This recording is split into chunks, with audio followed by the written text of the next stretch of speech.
So, copyright claims and copyright strikes. If I was to personify the two, copyright claims would be like, I'm not angry, I'm just disappointed. Whereas a copyright strike would be more,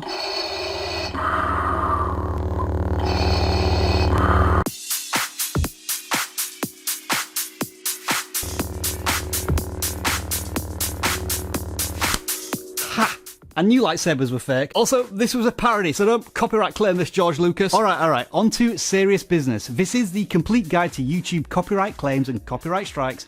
There's a lot to get through, so let's start with the absolute basics. As usual, let's kick this off with a very simple question. Have you ever received a copyright claim or copyright strike? Let us know in the comments below. If you haven't, this is what should happen. Copyright claims are also known as Content ID claims. Content ID is a fully automated digital rights management tool on the YouTube platform that scans videos and notifies the rights holder if their video clips, images or audio have been used without their express permission. Now you know what a copyright claim is, this is what happens when you get one. A claim will not adversely affect your YouTube channel in terms of being able to post new content, live stream or the threat of channel termination. However, what the rights holder can do is place adverts on your videos and claim the revenue from your video if you have used their content. Alternatively, the copyright holder can restrict and block your video from being shown in certain countries or regions. On the other hand, the copyright holder may choose to take no action, but don't rely on that, and that doesn't mean that you can start earning revenue from that content. Try to remember that copyright claims are part of copyright law. YouTube are enforcing rules that ultimately protect a creator's original content. Similar to the first point, copyright claims only apply to individual videos flagged and not the entire channel. And finally, yes, mistakes do happen, and/or copyright claims can be falsely made. If successfully disputed, copyright claims can be overturned. And you've got about 3 seconds to take a screenshot of this information if you want to, because next up we have copyright strikes.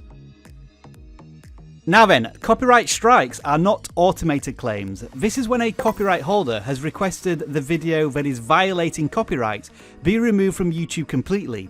In addition to this, the copyright strike may impact your entire channel, and we'll go into more detail in a moment. The copyright holder can completely remove your video from YouTube. If you receive a copyright strike, it may affect your ability to monetize your own YouTube content. If you receive the copyright strike during a live stream, you may not be able to do live streams for up to 90 days. And if you receive 3 copyright strikes on your channel, it will be terminated and you won't be able to create another one with the same account. Copyright strikes will expire after 90 days, but you can't shortcut this by deleting the video that has a copyright strike on it. It's applied to your entire channel. And so, once again, this is your opportunity to take a screenshot for reference, and these are the nuts and bolts of copyright claims and copyright strikes.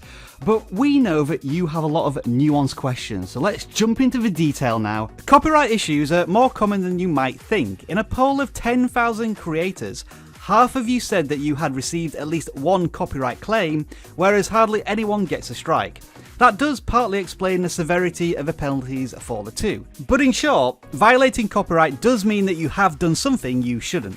Creators should only upload videos that they have made or that they're authorized to use. Users should not upload videos that they didn't make or use content in videos that someone else owns without necessary authorizations. These are, of course, YouTube's own words that come from the comprehensive Creator Academy course, which I'll link to along with many other resources in the video description just below the like button. YouTube's copyright infringement detection is incredibly sophisticated. The platform uses proprietary software called Content ID, which scans content and notifies creators who have access to the tool where their work may have been copied. The creator can then decide whether to make a claim depending on whether the video falls under fair use, instead of submitting a copyright takedown notice. You can see the creator version of this tool in action here, and for a complete guide on how to use it, click the link on screen now. The creator copyright matching tool doesn't suit every need, however, and some channels and larger media companies will have access to management tools such as the content verification program, and they have more Content ID options. These include blocking the entire video from YouTube, which is similar to a copyright strike, but in this circumstance there is no additional penalty placed on the channel. Monetizing a video, which many copyright owners often do, in some circumstances the rights holder and the creator may enter into a revenue sharing scheme. The best examples of this are music covers. That decision is completely up to the rights holder, however. Most of the time they will just take 100% of the revenue. Interestingly, the rights holder can also track your video. This means that they may initially decide not to monetize your content because it's not getting many views, but if the video goes viral, the rights holder can start placing ads on it.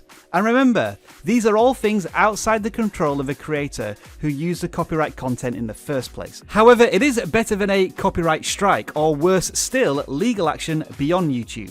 To put it another way, copyright claims and content ID are YouTube's way of mediating a deal between copyright owners and content creators so that it doesn't get messy for everybody involved, and so that in some way each party can benefit. It gives creators the opportunity to create the content they want to make and build an audience through it, whilst the copyright owner profits from it. Yeah, that doesn't sound like the perfect scenario, and it isn't, but simply put, stop using other people's copyrighted content if you want to make money from your videos. Now then, let's talk about how you can resolve these copyright claims. It's a pretty simple task to filter your videos by those which currently have copyright claims on them, and then click into the video to see more details. This pop-up will tell you exactly what's happened, and you have several options to resolve the copyright claim. Those include removing the sections of the video claimed under copyright, or disputing the claim itself. Once the claim has been formally disputed, the rights owner has 30 days to respond by either rejecting the dispute, releasing the claim if they have evidence that the uploader does have permission to use a video clip or audio track, or by taking the video down completely. During the period the claim is in dispute, viewing restrictions are lifted from the video, and any ad revenue earned is held in a neutral account. Whoever wins a dispute wins the ad revenue. If the claim is rejected by the rights holder, the uploader can appeal and the process will begin again. Do bear in mind though that if you appeal the disputes, the rights holder may just decide to take your video down completely, or set up a delayed takedown, giving the uploader 7 days to retract the appeal before the video is automatically removed from YouTube. Now then, during this claims dispute workflow, you may have seen the term fair use. Yes, we know, this is a big topic of conversation when it comes to copyright, and you ask us this all the time, and we feel it deserves its own dedicated video. So we're going to make one, and if we have, there should be a link over here right now. Otherwise, let's take a look at copyright strikes. Let's remind ourselves of the difference between copyright strikes and copyright claims with a few interesting notes. Since Content ID was introduced, for every takedown or strike, there are 50 claims, which I think we'll all agree is the much better solution to copyright issues.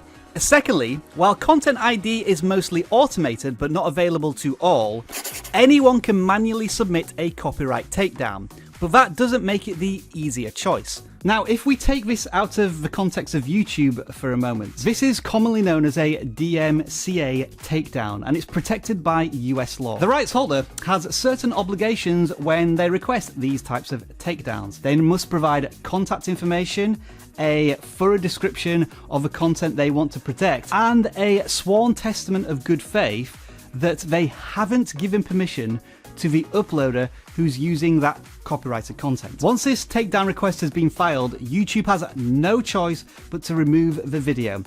The uploader will be notified, and at this stage they have three choices. They can contact the copyright owner and ask them to retract the copyright takedown. They can send a counter notice because the uploader believes that their content isn't infringing on copyright, or they can simply accept the decision. And that's the point at which the copyright strike would be issued against the channel. And just as a reminder, you cannot simply delete the offending video.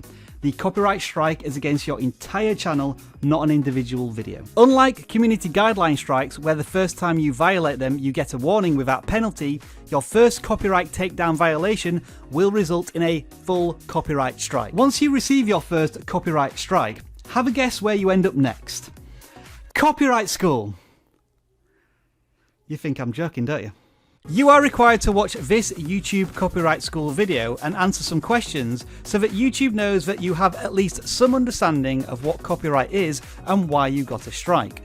Copyright strikes do expire after 90 days. However, if you get a second strike in that time period, the expiry time will reset back to 90 days. Get a third in that time, and as we've already said, that's the end of your YouTube account and all the channels connected to it.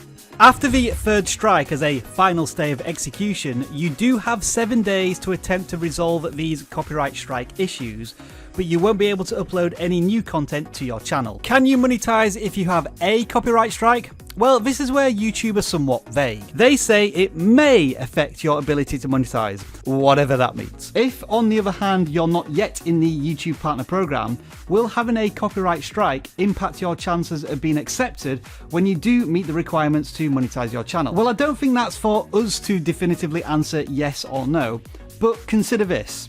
When you do apply, human reviewers will check your channel, and if they see that you've got a copyright strike on your channel, what do you think? I would say at the very least it's going to influence their decision. So now you know everything there is to know about copyright claims and copyright strikes. If you want to learn more about other copyright issues, then do make sure to check out the playlist over here and all of the links in the video description. Thank you very much for watching, and enjoy the rest of your video making and indeed safe from copyright claims and strikes day.